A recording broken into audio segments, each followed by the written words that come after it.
तो देखिए Biot Savart's law का, बायो-सावर्ट्स लॉ क्या बोलता है? तो Biot Savart's law gives the calculation of magnetic field due to a small current carrying wire, जिसको हम करंट एलिमेंट बोलते हैं। ठीक है, ये क्या बोलता है कि अगर कोई वायर है आपका, अब ये स्ट्रेट नहीं लिया मैं इसलिए रैंडम लिया है, किसी भी तरह का वायर है, तो स्ट्रेट होता तो थोड़ी पॉसिबिलिटी बनती क्योंकि स्ट्रेट के बारे में हम काफी चीजें जानते हैं। देखिए अगर रैंडम वायर ले लिया तो उसने क्या किया, इस पूरे वायर को कई सारे छोटे छोटे छोटे छोटे छोटे छोटे छोटे छोटे टुकड़ों में से मिलकर के बना हुआ मान लिया। और अगर इतने छोटे टुकड़े हो जाएं तो इसका ये इतना सा पोर्शन क्या एक स्ट्रेट वायर की तरह एक्ट करेगा कि नहीं करेगा?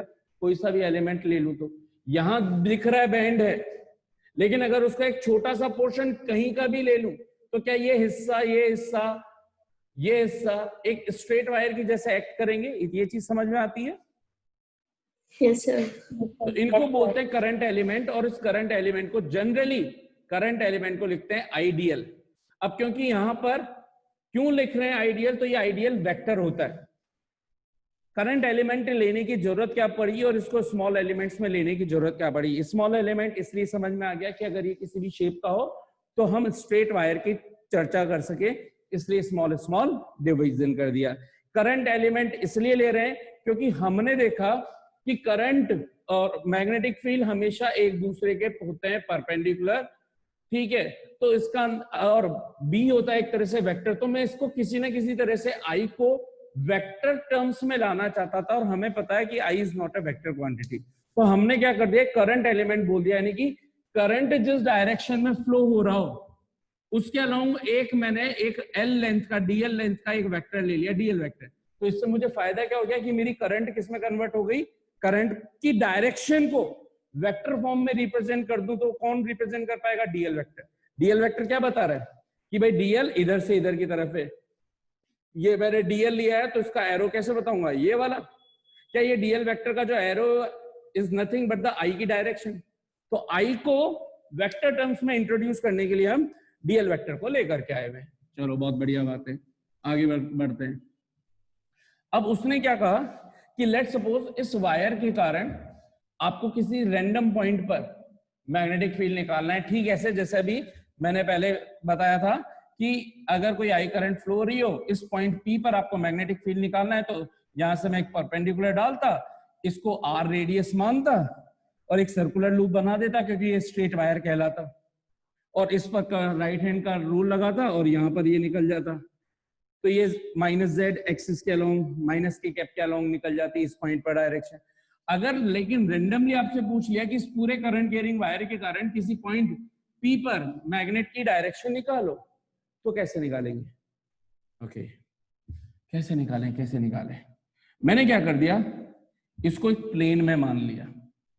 किसको मान लिया? करंट कैरिंग वायर को, एक्स वाई प्लेन में।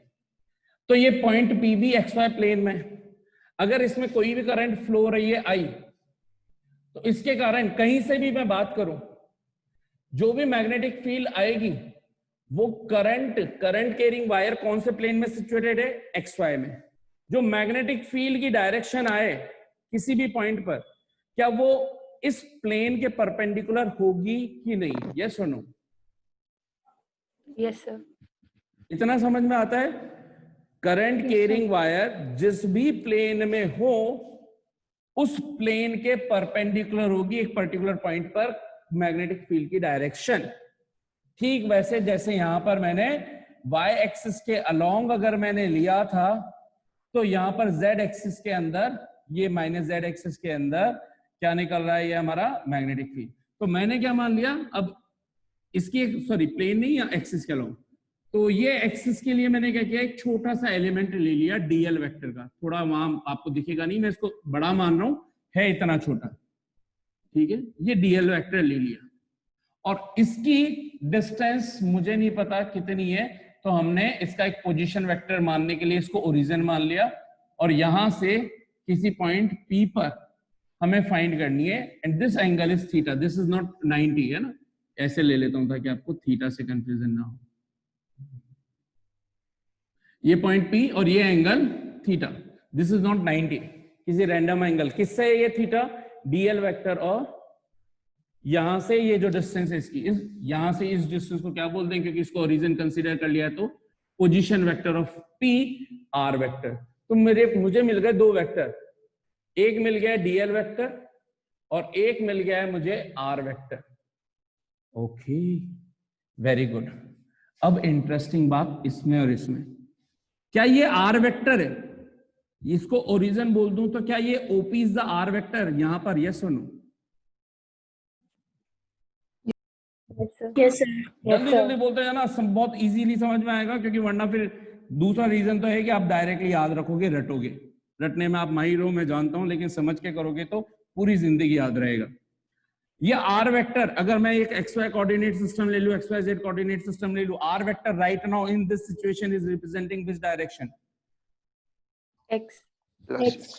Current is in which direction? I. Y axis. I के अलोंग अगर मैं इसको लेंथ बोल दूं, अब थोड़ी देर के लिए y के अलोंग इसको लेंथ बोल दूं, तो क्या ये एल वेक्टर है? एल वेक्टर y एक्सिस के अलोंग है, Yes, r sir. Vector x axis के अलोंग है। तो जो b वेक्टर आ रहा है, क्या ये माइनस z एक्सिस x और y दोनों के परपेंडिकुलर आ रहा है, हाँ कि ना? Yes. Yes. Yes. Yes, sir. Yes, sir. अगर मैंने मान लीजिए रैंडमली ये पॉइंट ले लिया, या कोई सा ये पॉइंट ले लिया, तो क्या ये मेरी r ये हो जाएगी इस टाइम पे, ये वाला r होगा, या r vector OQ vector? Yes, sir. OQ। ये मेरी y एक्सिस, और ये किसी ना किसी प्लेन के अंदर दिख रहा है मुझे, तो ये कौन से प्लेन के अंदर दिख रहा है मुझे? ध्यान से देखूं तो ये x y, और मान लीजिए ये z ये होता, तो ये xz प्लेन के अंदर दिख रहा है। जब यहां पर मैंने लूप बनाया, ये लूप बनाया, तो ये अभी मेरा जो OQ पॉइंट आ रहा है, वो ध्यान से देखूं तो एक तरह से कौन से प्लेन के अंदर आ रहा है? XZ प्लेन के अंदर आ रहा है। यहां पर अगर टेंजेंट बनाऊं, तो टेंजेंट क्या R के परपेंडिकुलर होगी, हाँ कि ना? Yes, sir. टेंजेंट हमेशा रेडियस के परपेंडिकुलर होती है, इतना समझ में आता है आपको? और ये जो B है, ये Y के भी परपेंडिकुलर है। R हमारी खुद यहां पर आ रही है और ये B है, तो क्या ये जो B है, ये मैं बोल सकता हूं क्या इन जनरल कि B should be perpendicular to both current, ये तो हम पहले ही देख चुके हैं, और B should be perpendicular to radius, यानी कि पोजीशन वेक्टर के परपेंडिकुलर होनी चाहिए, हाँ कि ना? जल्दी बोल दो। किसी भी पॉइंट पे टेंजेंट ड्रॉ करूंगा तो हमेशा उस टेंजेंट पर, ये मैंने लिया पॉइंट, ये मेरी अगर मान लीजिए यहां पर इस पॉइंट पर मुझे मैग्नेटिक फील्ड निकालना है, तो यहां पर मैं एक टेंजेंट ड्रॉ करूंगा, ये मेरी रेडियस होगी, तो रेडियस और टेंजेंट तो हमेशा परपेंडिकुलर होगी, तो R और B हमेशा परपेंडिकुलर होगी। दो रीजन मुझे मिल गए, एक B हमेशा I के परपेंडिकुलर होता है, ये शुरू से समझ में आती है बात, और अभी अभी हमने देख लिया कि B R के भी परपेंडिकुलर होता है। B अगर I के परपेंडिकुलर है, तो क्या मैं बोल दूं क्या कि B is perpendicular to L vector and B is perpendicular to R vector, हाँ कि ना? जल्दी बोलो। Yes, sir. Yes, sir. Yes. इसका मतलब एक ऐसी सिचुएशन जिसके अंदर B दो चीजों के एक साथ परपेंडिकुलर हो, दो वेक्टर के एक साथ परपेंडिकुलर हो, वो कब पॉसिबल है? जब B L और R से कौन से प्रोडक्ट से रिलेटेड हो? Dot product, cross product? Cross product. है जी, Cross product. Cross product. चलो बहुत बढ़िया, एक ने जवाब दिया, बाकी लोगों की अभी तक बत्ती नहीं जली। क्यों नहीं जली? कोई बात नहीं। देखो साहब, 11th जिनको वेक्टर नहीं आता घबराए ना, कोई दिक्कत नहीं, बस इस चीज को ध्यान रखें। A vector cross B vector, बोलो फॉर्मूला क्या होता है? AB sin theta. A B sine theta N cap, N cap. है ना?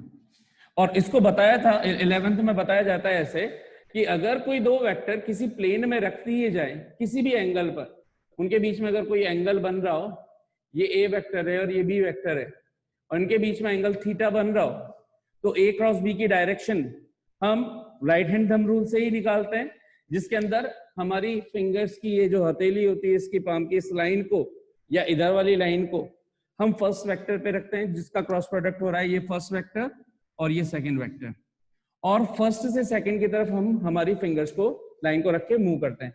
ए पे रखा, बी पे रखा, तो अगर ये मैं देखूं ये एक्सजेड प्लेन बोल दूं मैं, तो ये डायरेक्शन कहाँ पे आएगी, ए से बी की तरफ। आप टेबल टॉप पे करके देखिए, 2 पेन रखिए यहाँ पर, ये 2 मार्कर रखे मैंने, ये है मेरा ए वेक्टर, ये ए, ये है बी, और ये इनके बीच का एंगल थीटा। ए से बी की तरफ गया, थंब किधर आ रहा है, ऊपर की तरफ। तो क्या ये मेरी ए क्रॉस बी की डायरेक्शन होगी क्या? हाँ कि ना? जल्दी जल्दी जल्दी जल्दी जल्दी भाई सब लोग। Yes, sir. ये ए क्रॉस बी की परपेंडिकुलर डायरेक्शन को जो रिप्रेजेंट करता है वो इसका यूनिट वेक्टर एन कैप कहलाता है। So N cap is nothing which is perpendicular to both the vector A vector and B vector. So N cap is called that unit vector which is perpendicular to the plane in which a vector and b vector lie। a vector और b vector जिस plane में lie करते हैं उन दोनों के perpendicular तो एक ही एक्सिस हो सकती है। अगर ये xz प्लेन है x z, तो ये a क्रॉस b कौन सी डायरेक्शन में आया होगा, y, हाँ कि ना? Yes, sir. Yes, sir. Okay, जल्दी से अगर मेरे को क्रॉस प्रोडक्ट का एक क्वेश्चन और पूछ लूं मैं आपसे, जिससे मेरी सारी सिचुएशंस आपको समझ में आना स्टार्ट हो जाए। मैंने बना दिया X Y plane X Y Z, और मैंने अभी 2 वेक्टर रखे हैं एक्स वाई प्लेन के अंदर ऐसे, ठीक है। ए वेक्टर मान लीजिए इसको बोल दिया, बी वेक्टर इसको बोल दिया, इनके बीच में थीटा है। आपको मुझे ए क्रॉस बी की डायरेक्शन बतानी है। पहले तो बताएं ए वेक्टर और बी वेक्टर कौन से प्लेन में सिचुएटेड है? एक्स वाई के अंदर। बताइए इसकी ए क्रॉस बी की डायरेक्शन किधर आएगी? माइनस के कैप। ठीक है, या तो पॉजिटिव जेड में आ सकती है या नेगेटिव जेड में आ सकती है। आएगी मतलब जेड लाइन के अलोंग। ये श्योर है हम कि ए क्रॉस बी की डायरेक्शन हमेशा दोनों वेक्टर्स के परपेंडिकुलर होती है। इसका मतलब मैं बोल दूं क्या कि A cross B is always perpendicular to both the vectors. तो कोई भी चीज कोई सा भी ऐसा वेक्टर जो 2 के परपेंडिकुलर साइमल्टेनियसली हो, क्या वो उनका कंपलसरी क्रॉस प्रोडक्ट होगा कि नहीं होगा? Yes, sir. Yes, sir. Yes. जल्दी से यहाँ पे वापस आते हैं। क्या बी एल वेक्टर के परपेंडिकुलर है? Yes, sir. Yes. L vector के इसलिए परपेंडिकुलर है क्योंकि बी हमेशा आई के परपेंडिकुलर होता है। यस और नो? Yes, sir. और बी हमेशा आर के परपेंडिकुलर होता है। लूप के अंदर हमने देखा, ये देखो कहीं पे भी बना दूं तो ये आर यहाँ होगा तो टेंजेंट यहाँ होगा, तो ये इनमें परपेंडिकुलर। तो बी आर वेक्टर पे भी परपेंडिकुलर है, बी एल वेक्टर के भी परपेंडिकुलर है, और बी खुद वेक्टर क्वांटिटी है। तो ये बी वेक्टर एक ऐसा वेक्टर जो साइमल्टेनियसली 2 वेक्टर के परपेंडिकुलर हो, और ये 2 वेक्टर किसी ना किसी प्लेन में लाई कर रहे हैं। यहाँ ध्यान से देखो, तो क्या ये वाला पूरा वायर एक्स वाई प्लेन के अंदर नजर आ गया क्या अब? Yes, sir. Yes, sir. इस एक्स वाई प्लेन में डीएल वेक्टर है एक तरह से ए वेक्टर, और आर वेक्टर है एक तरह से बी वेक्टर। देखो ये नजर आ गए क्या ए वेक्टर और बी वेक्टर? Yes, sir. तो इसका मतलब जो मैग्नेटिक फील्ड आएगा ये बी वेक्टर, मतलब ये ए क्रॉस बी वाला, तो 2 वेक्टर नजर आ गए, तो इनका इन दोनों के परपेंडिकुलर जो भी वेक्टर होगा वो कौन से प्रोडक्ट से दिया जाना चाहिए? डॉट प्रोडक्ट की cross product? Cross product. Cross product. और उसकी डायरेक्शन किधर होगी? इस एक्स वाई प्लेन के परपेंडिकुलर, यानी कि क्या जेड एक्सिस वाली लाइन के अलॉन्ग, या तो पॉजिटिव जेड हो सकती है या नेगेटिव जेड हो सकती है। इतना हमें समझ में आ गया कि बी की जो डायरेक्शन है, क्योंकि हमें पता है बी की डायरेक्शन किनके थ्रू मिलनी है, एल के परपेंडिकुलर होकर के और आर के परपेंडिकुलर होकर के। और अगर एल खुद एल और आर अगर दोनों एक्स वाई प्लेन में हो, तो इन दोनों के परपेंडिकुलर अगर बी होना है तो it is compulsory that B should lie in Z axis. अब ये प्लस में लाई करेगा या माइनस में लाई करेगा, बस वो देखना रह गया। उसी के लिए तो हमारे पास राइट हैंड का रूल है। तो अब आप खुद सोचो, मैं यहां पर बोलूं तो मेरे पास जो बी की डायरेक्शन यहां पर हो, थोड़ी देर के लिए वायर ये आई की डायरेक्शन में मैंने लिया और यहाँ पे ठक ठक ठक करूं, तो मेरी फिंगर्स किधर की तरफ जा रही है? अंदर की बाहर? पी पॉइंट पर? अंदर। अंदर।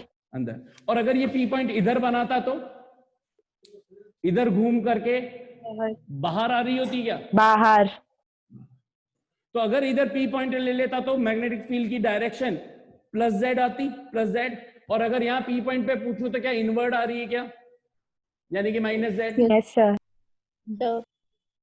प्लस जेड को डॉट बोल सकता हूँ, इस जगह पे P पॉइंट होता तो बाहर आती, इस पॉइंट पे है तो अंदर जा रही है। बोलो डायरेक्शन क्लियर हो गई क्या मैग्नेटिक फील्ड की? Yes, sir. चलो तो अब बायो सावर्ट्स लॉ खत्म हो गया हमारा। यही सारी चीजें हैं जो बायो सावर्ट ने ऑब्जर्व करी। जिस तरीके से मैंने अभी आपको एक्सप्लेन किया है ना, ये हो सकता है, मुझे नहीं पता उसने क्या किया होगा, लेकिन जिस तरह से मैथ्स चलती है और जिस तरह से सोचने का लॉजिक चलता है, उस बेस पे अगर आप उनकी जगह पे होते और आपको ये सारे कॉन्सेप्ट पता होते तो आप देखो आप भी यही कर रहे होते कि यार अगर इस करंट कैरिंग वायर के थ्रू अगर करंट ऐसे फ्लो हो रही है और किसी पॉइंट पर मुझे मैग्नेटिक फील्ड की डायरेक्शन बतानी है, तो रूल ये बोलता है कि यहां से अगर इसको कंपेयर करता और लूप ऐसे बना रहा था, अंदर मैग्नेटिक फील्ड आ रहा था, ये वाई एक्सिस थी और ये जेड एक्सिस के अलोंग आ रहा है, इधर की तरफ आ रहा है मैग्नेटिक फील्ड टेंजेंशियल डायरेक्शन के अंदर, ये परपेंडिकुलर होती है। तो इसको परपेंडिकुलर शो करने के लिए हमें ऐसे बनाना होता है कि हाँ भाई ये ऐसा हो गया, ये परपेंडिकुलर हो गया, ये माइनस जेड एक्सिस हो गई हमारी, है ना।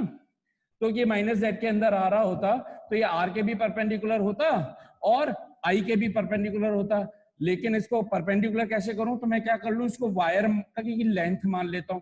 L vector is nothing but the direction of current. बहुत बढ़िया, ये एल वेक्टर हो गया, ये आर वेक्टर हो गया और मैग्नेटिक फील्ड की डायरेक्शन इसके यहाँ पर ठक ठक ठक अंदर की तरफ इनवर्ड आ रही है। इसका मतलब ये हो गया एल वेक्टर और आर वेक्टर दोनों जिस प्लेन में लाई कर रहे हैं उसके परपेंडिकुलर आ रही है। तो बी की डायरेक्शन जो है वो L vector cross R vector के डायरेक्टली प्रोपोर्शनल होनी चाहिए, हाँ कि ना? Yes, sir. Yes, sir. Yes, sir. क्योंकि ये वायर अलग अलग रैंडम शेप का हो सकता है, तो अगर मैं ऐसे एल ले लेता तो दिक्कत हो जाती। तो मैं क्या करूं, रैंडम शेप के लिए छोटे छोटे से एलिमेंट्स लेना चालू कर दूं। तो इसलिए यहाँ पे एलिमेंट लिया गया ये छोटा सा, इस वजह से ताकि इसको डीएल वेक्टर को स्ट्रेट वायर अज्यूम किया जा सके। ये एंगल है थीटा। क्या यहाँ पर ए वेक्टर और बी वेक्टर के बीच का एंगल इस एक्स वाई प्लेन के अंदर थीटा ए वेक्टर क्रॉस बी वेक्टर ये क्या देता, ए बी साइन थीटा देता। तो ठीक ऐसे यहां पर बी की डायरेक्शन एल और आर के डायरेक्टली प्रोपोर्शनल है। दूसरी चीज, मैग्नेटिक फील्ड की स्ट्रेंथ यहां पर डिपेंड करती है करंट पर। कैसे पता चला? B is directly proportional to I. कैसे पता चला? जब यहां पर हमने एक वायर लिया, उसमें करंट पास करवाई और इसके अंदर करंट को अगर बैटरी सोर्स को चेंज कर दें, हम बैटरी सोर्स को यहां से चेंज कर दें, यानी कि उसकी वैल्यू को हम इंक्रीज कर दें, पहले अगर 10 वोल्ट था तो अब 20 वोल्ट कर दिया, तो पता चला कि जिस चार्ज को हम मोशन दे रहे थे तो वो डिफ्लेक्ट तो पहले ऐसा हो रहा था, अब वो और ज्यादा डिफ्लेक्ट हो गया। ज्यादा डिफ्लेक्ट होने का मतलब क्या? ज्यादा फोर्स होगा। आप सोचिए, एक साइकिल वाले को आप धक्का दोगे तो वो ज्यादा डिफ्लेक्ट होगा सेम फोर्स से, या फिर ट्रक को धक्का दोगे तो वो ज्यादा डिफ्लेक्ट होगा साइकिल वाले। ठीक है। या फिर दोनों ही केस के अंदर साइकिल ही मान लूं और साइकिल चलती चलती इस पर एक फोर्स लगाया F1 और एक और फोर्स लगाया F2, इसमें डिफ्लेक्शन ज्यादा आया है, इसमें डिफ्लेक्शन कम आया है। कौन सा फोर्स ज्यादा होना चाहिए? साइकिल वाले पे F2 फोर्स ने इसको इतना डिफ्लेक्ट कर दिया, तो कौन ज्यादा कौन कम? F2 ज्यादा। क्या मैं ये बोल दूं क्या कि जब करंट कैरिंग वायर में जब चार्ज को मोशन के अंदर दिया जाता है, किसी चार्ज को मोशन में दिया जाता है तो उसका डिफ्लेक्शन बढ़ जाता है अगर इसमें करंट बढ़ जाए। और अगर जैसे डिफ्लेक्शन बढ़ रहा है फोर्स ज्यादा हो रहा है, फोर्स ज्यादा होने का मतलब फोर्स किसको डायरेक्टली अफेक्ट करता है? जैसे force of electric field, force of electrostatic force directly proportional to E होता है। तो क्या F is equal to q E होता है ना, फोर्स से ही इलेक्ट्रिक फील्ड जनरेट होती है। तो क्या मैग्नेटिक फील्ड का जो फोर्स हो रहा है, क्या वो मैग्नेटिक फील्ड को बढ़ा देगा? यस और नो? Yes, sir. जिस सोर्स का फोर्स हो, जिस फील्ड का फोर्स हो, अगर वो फोर्स बढ़ जाए तो वो वाली फील्ड बढ़ जाती है। ग्रेविटी वाला फोर्स बढ़ जाए तो क्या ग्रेविटेशनल फील्ड ज्यादा मानते हैं कि भाई ज्यादा ग्रेविटी लाई कर रही है ना? ज्यादा इलेक्ट्रिक फोर्स है तो ज्यादा इलेक्ट्रिक फील्ड हो गई। तो ऐसे ज्यादा मैग्नेटिक फोर्स, क्योंकि ये डिफ्लेक्शन किसको शो कर रहा है? मैग्नेटिक फील्ड को।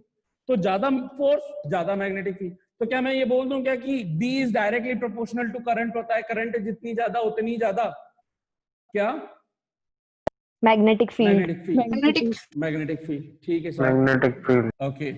तो एक रिलेशन ये आ चुका है, एक रिलेशन ये आ गया। ये हम तब काम कर रहे हैं जब हम सोचते कि बायो सावर्ट नहीं होता और आपको ये सारे लॉ पता होते तो आप क्या कर रहे होते, तो आप भी यही कर रहे होते, ओके।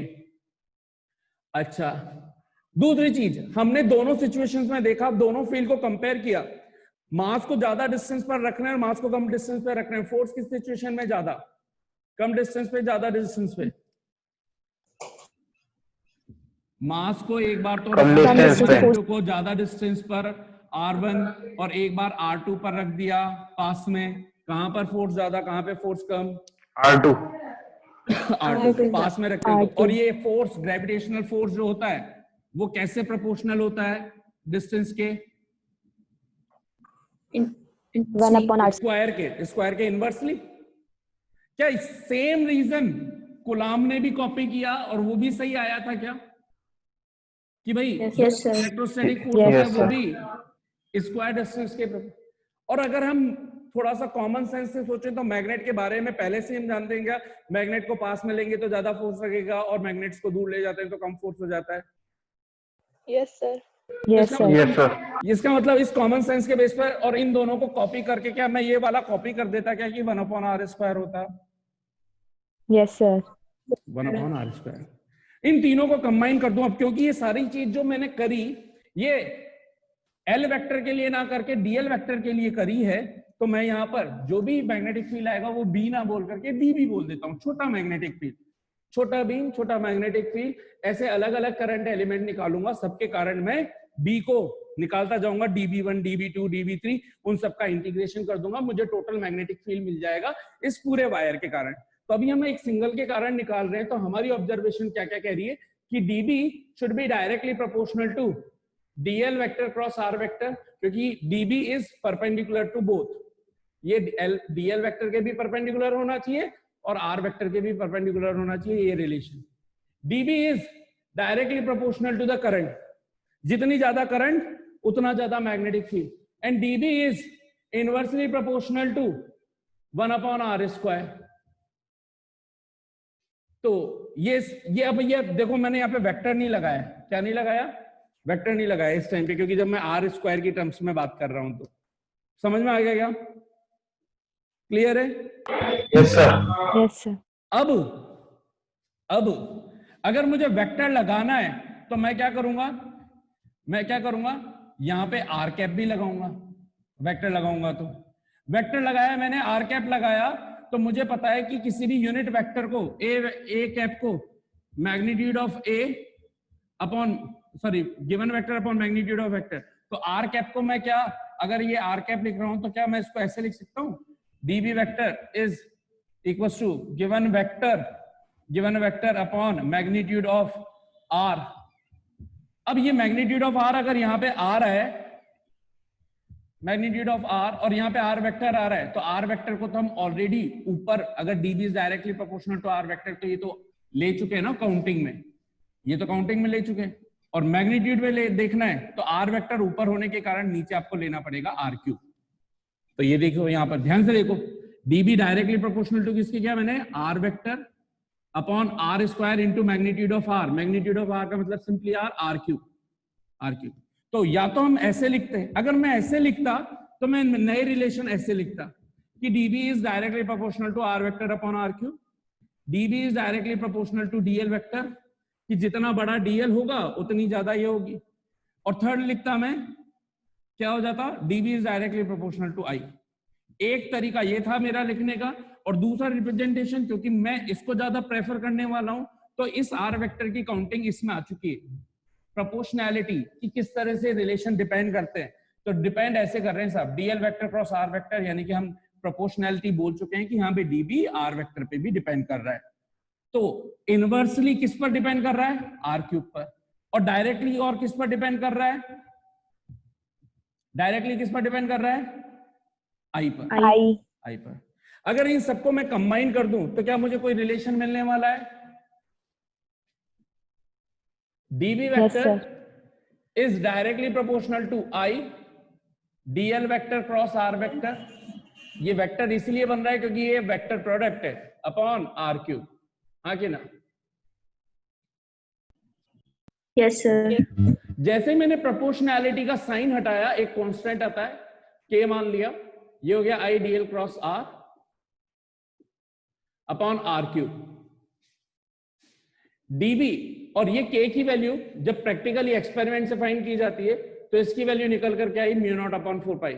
मेरे पास फॉर्मूला बना mu naught upon 4 pi I DL vector cross R vector upon are cube.